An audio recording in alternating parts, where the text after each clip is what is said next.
Dia 14 de janeiro de 1998, Hiroshi Kogure desapareceu e se tornou a pessoa mais procurada pela polícia no Japão até hoje. Kogure tinha 28 anos na época dos fatos e ele trabalhava como distribuidor de uma transportadora. Para ficar mais específico, ele distribuía remédios em farmácias. E em uma farmácia, ele acabou conhecendo uma garota. O nome dela não é revelado em nenhum tipo de site. É óbvio que a polícia não divulgou o nome dela e nem as fotos dela, porque em todo lugar tem gente idiota e reconhecer ela na rua e ficar incomodando, fazendo perguntas absurdas ou a mídia montar em cima é bem fácil, então é melhor evitar. Mas eu vou chamar ela de Alice, um nome que eu tirei agora totalmente da minha cabeça só para vocês entenderem melhor o enredo da história. A Alice terminou com 18 anos o ensino médio e foi direto trabalhar nessa farmácia. Lá, a função dela era apenas fazer a recepção das pessoas, basicamente ficar no caixa. Alice era descrita como uma pessoa bonita, simpática, legal e atenciosa.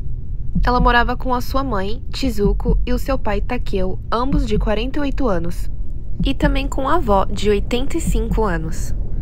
Kogure era descrito como um cara tímido, com a voz extremamente baixa e muito quieto, e quando ia até a farmácia, ficava observando de longe Alice o tempo todo. De acordo com Alice, a primeira vez que eles conversaram fora da farmácia foi em um boliche, onde Alice estava com seus amigos, e quando ela chegou, ele já estava lá, e ele havia dito que tinha sido convidado por amigos também. A garota disse que ficou extremamente desconfortável, porque ela já tinha percebido que esse cara ficava observando ela no ambiente de trabalho.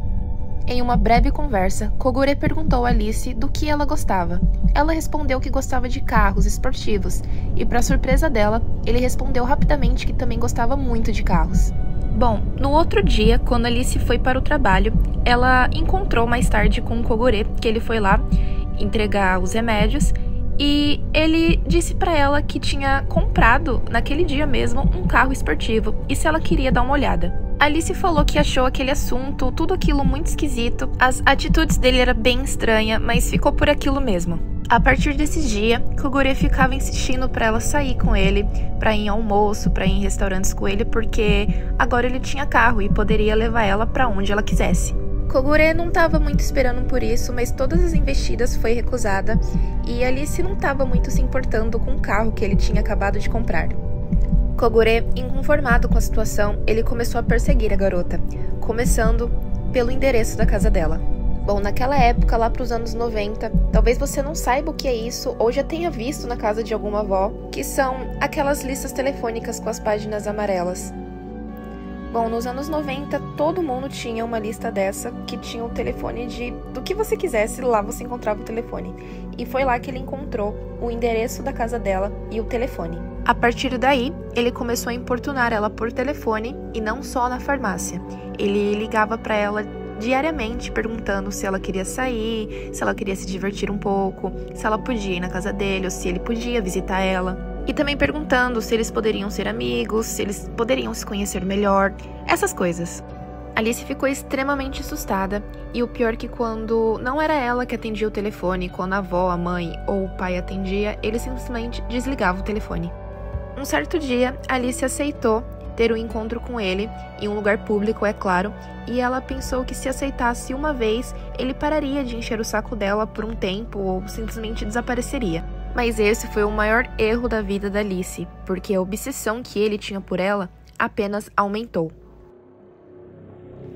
A Alice chegou a relatar isso pro chefe dela, e o chefe dela foi muito legal, porque a gente tá falando dos anos 90, onde esse assunto não era muito discutido, o assédio era frescura, ou então, de alguma forma, era culpa da mulher que dava corda, mas o chefe dela foi muito legal e combinou que quando fosse o dia de entrega do Kogure, a Alice podia sair dali e ir para outro setor ou fazer alguma coisa para evitar o contato dos dois. É claro que Kogure ficou insatisfeito de não ver ela mais na farmácia e decidiu ir pessoalmente na casa dela. Lembrando que ela, em momento algum, passou o endereço da casa dela. Ele descobriu isso na lista telefônica, o que foi assustador. No dia que ele decidiu ir pessoalmente na casa dela, foi um horário que ele sabia que ela não estava, e quem atendeu ele foi o pai dela. Quando Alice chegou em casa, o pai dela disse que um garoto havia ido na casa procurando por ela. O nome dele era Kogure. Naquele momento, Alice ficou extremamente aterrorizada, porque além dele perseguir e insistir algo com ela, agora ele sabia onde ela morava. Depois disso, Alice, quando estava saindo do trabalho, óbvio que o carro dela ficava no estacionamento, um dos motivos que ele sabia que ela ainda trabalhava lá e sabia também dos horários dela, ela encontrou um bilhete onde estava escrito: hoje, quando sair do trabalho, posso te encontrar? Pode ser qualquer hora, mas estarei te esperando. Assim que ela leu a carta e virou para trás, ele estava lá, atrás dela. Ela já estava com medo e com raiva dessa situação, e ela decidiu dar um basta. Ela disse que estava completamente irritada e que era para ele parar de correr atrás dela. Ela não queria ser amiga dele. Ele era completamente maluco de ficar indo na casa dela sem ser convidado e que ali era a última vez que ela falaria com ele.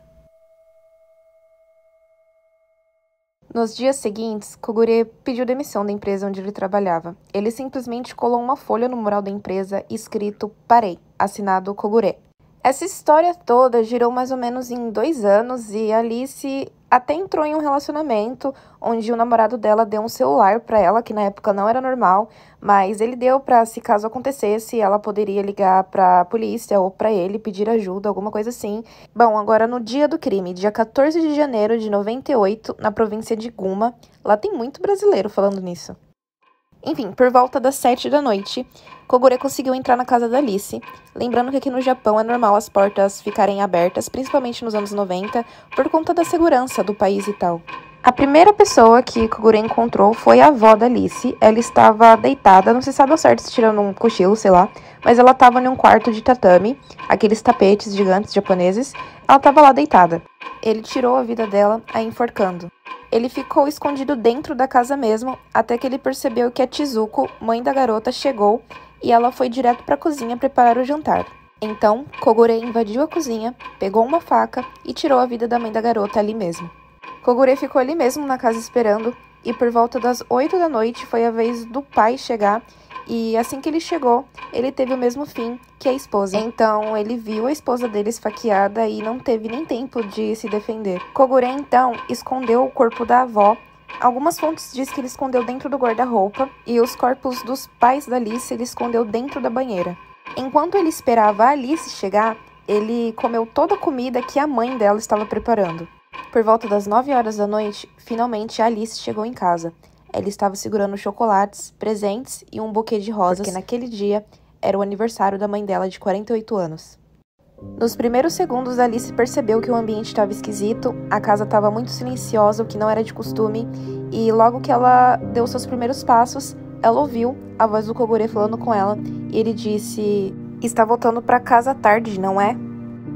E de fato, ela chegava todos os dias 7 horas em casa, mas naquele dia era um dia especial, era aniversário da mãe dela, então ela acabou perdendo bastante tempo na rua procurando um presente. E é claro que assustada, Alice perguntou para o Kogure onde estavam os pais dela, e ele mentiu, dizendo que havia dado um remédio para eles dormirem, e nesse momento eles estavam dormindo. Depois disso, logo em seguida, Kogure conseguiu arrastar Alice para o quarto, e ela diz que eles ficaram muito tempo conversando. No começo, ele aparentava estar bem nervoso, mas com o tempo de conversa ele foi se acalmando e ele finalmente se acalmou, pegou o carro dele e foi embora. Apesar de ter tantas provas, evidências, fotos dele, do carro, a placa do carro dele, apesar de tanta coisa, a polícia não conseguiu pegar esse cara. Com a polícia já no pé dele, ele foi visto pela última vez em Saitama e depois disso ele nunca mais foi encontrado. Já faz mais de 23 anos que ele está sendo procurado pela polícia. Em todos esses anos, a polícia recebeu mais de 2.600 ligações. A maioria era alarme falso, outras eram trotes e outras eram informações nem um pouco relevantes. Algumas pessoas acreditam na teoria de que ele tenha se matado depois do crime. Outras discordam dessa teoria porque já era para a polícia ter encontrado o corpo dele em algum lugar. O carro também, que era um modelo esportivo preto, eu não achei nenhuma matéria se foi encontrado ou não. Hoje em dia, Alice tem 42 anos de idade. Recentemente, ela deu uma entrevista onde ela não mostrou o rosto e nem revelou o seu nome. Ela disse nessa entrevista que se ela não existisse, provavelmente a família dela estaria viva hoje. Ela também revelou que nos anos seguintes que aconteceu esse crime, ela pensou muito em se matar e foi muito difícil cair a ficha de que a família dela não estava mais lá do lado dela. e até hoje ela se culpa pelo que aconteceu. A polícia sempre divulga a progressão de idade do assassino, como ele estaria hoje, e a polícia afirma que ele tem o hábito de roer as unhas e cheirar a palma da mão sempre. E por mais que ele mude de rosto, talvez essa mania seja um pouco difícil dele mudar. A recompensa para quem pegar ele ou dar alguma informação que ajude a achar ele é de 3 milhões de ienes hoje em dia. E isso, convertendo para o real, dá mais ou menos 148 mil reais. Hoje em dia, ela não mora mais na mesma casa que aconteceu os crimes. Ela abandonou a casa. E o incrível é que a casa está intacta. Ainda dá para encontrar vários resíduos do crime e o calendário está marcado 12 de janeiro de 1998.